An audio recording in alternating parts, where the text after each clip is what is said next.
Hi everyone, this is part 3 of me reading the Twits to you. You've asked me to read that to you. One of the reasons I'm putting this online instead of reading it to you live is because lots of you are being very flexible in doing your school home learning or remote learning in the evenings, or for Duck, she's in a different time zone to us, so he wouldn't get to hear the story if I did it live. So I'm putting it online for you, and also you might want to listen to it at bedtime, or you might want to listen to it when your mum or dad are in a meeting, okay? I hope your brothers and sisters might be joining you. This chapter is on page 16. We're starting on page 16, so if you're reading along, it's the wormy spaghetti chapter, page 16. If by any chance you haven't heard the other ones, there's 2 videos before this that you should go and watch. The wormy spaghetti. The next day, to pay Mr. Twit back for the frog trick, Mrs. Twit sneaked into the garden and dug up some worms. This is not going to be good for Mr. Twit. She chose big long ones and put them in a tin and carried the tin back to the house under her apron. At 1 o'clock, she cooked spaghetti for lunch and she mixed the worms in with the spaghetti, but only on her husband's plate, not hers. The worms didn't show because everything was covered with tomato sauce and sprinkled with cheese.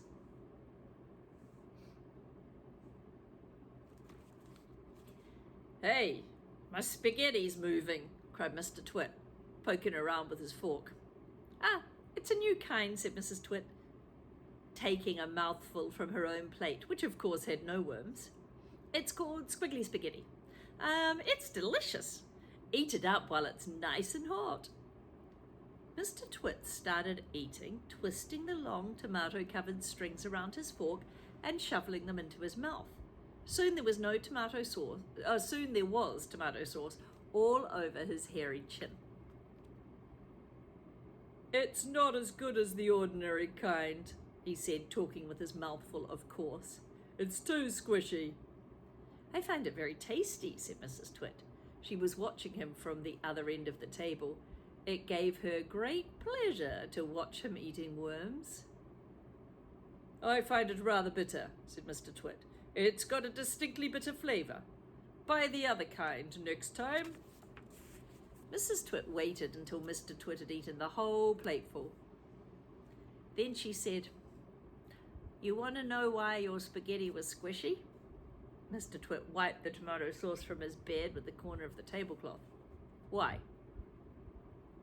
"And why it was a nasty bitter taste?" "Why?"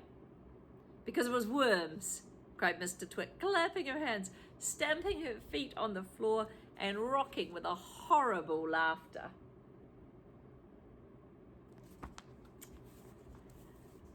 She is the worst wife in the world. Imagine if your mum did that to your dad. The next chapter, chapter 19, or page 19, is called The Funny Walking Stick. To pay Mrs. Twit back for the worms in his spaghetti, Mr. Twit thought up a really clever, nasty trick. One night when the old woman was asleep, he crept out of bed and took her walking stick downstairs to his work shed.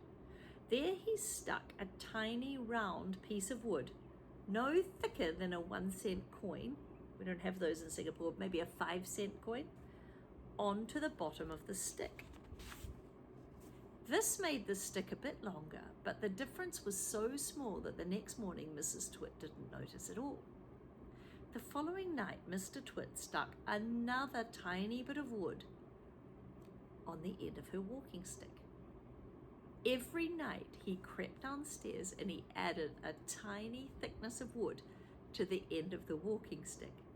He did it very neatly so that the extra bits looked like part of the old stick. Gradually, oh, but so gradually, Mrs. Twit's walking stick was getting longer and longer. Have you spotted the problem yet? Now, when something is growing very slowly, it's impossible to notice it happening. You yourself, for example, are actually growing taller every day. But you wouldn't think it, would you? It's happening so slowly you can't even notice it from one week to the next. It was the same with Mrs. Twit's walking stick. It was all so slow and gradual that she didn't notice how long it was getting, even when it was halfway up her shoulder. "That stick's too long for you," Mr. Twit said to her one day. "Why, so it is," said Mrs. Twit, looking at the stick. "I had a feeling there was something wrong, but I couldn't for the life of me think of what it was." "There's something wrong, all right," said Mr. Twit, beginning to enjoy himself. "What can have happened?" said Mrs. Twit, staring at her old walking stick. "It must suddenly have grown longer."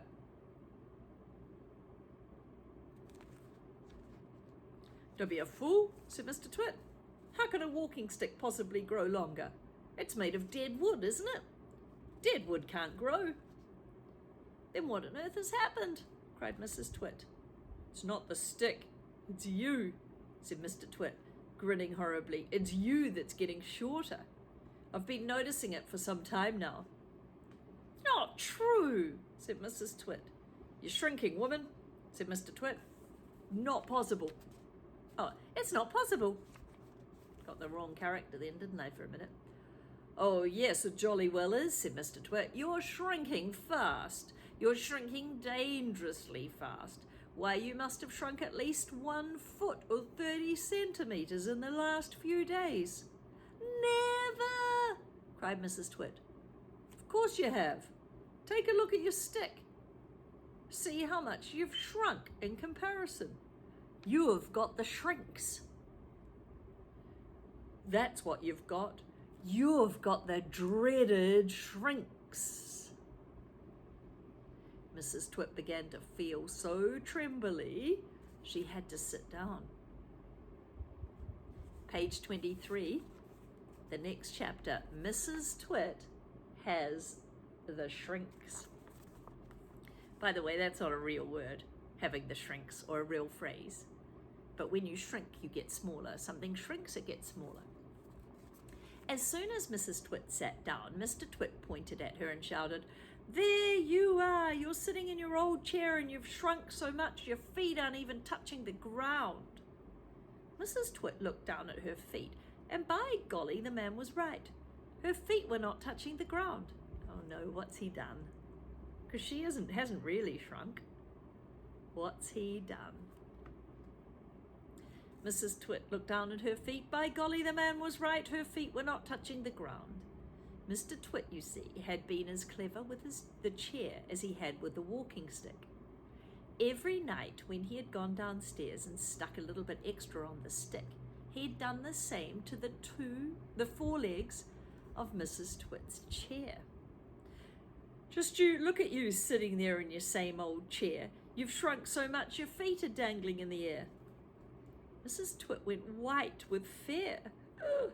When you go white with fear, it means the blood drains from your face and your skin just goes white or grey. You're so scared.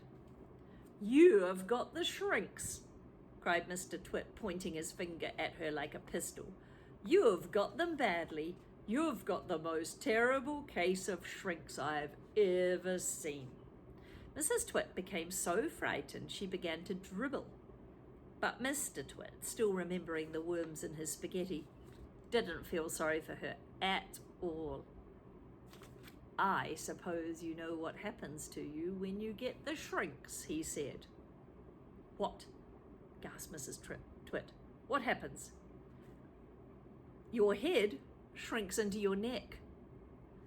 Your neck shrinks into your body shrinks into your legs, and your legs shrink into your feet. And in the end, there's nothing left of you except a pair of shoes and a bundle of old clothes." He's ridiculous. "I can't bear it," said Mrs. Twit. "It's a terrible disease," said Mr. Twit. "The worst in the world." "How long have I got?" cried Mrs. Twit. "How long before I finish up as a bundle of old clothes and a pair of shoes?" Mr. Twit put on a very solemn face. "Well, at the rate you're going," he said, shaking his head sadly, "I'd say 10, 11 days. "Hey, But there isn't anything we can do, cried Mrs. Twit. Well, there's one cure for the shrinks, cried Mr. Twit. Tell me quickly. We'll have to hurry, said Mr. Twit. I'm ready. I'll do anything you say, begged Mrs. Twit. You won't last long if you don't, said Mr. Twit, giving her another grisly grin. What is it I must do? Cried Mrs. Twit, clutching her cheeks. You've got to be stretched. Mr. Twit, he's a meanie. Just remember, though, that Mrs. Twit's nasty too. Mrs. Twit gets stretching. So I'm up to page 26. So I'll stop now and I'll read page 26 onwards in part 4 of my videos. Sleep well.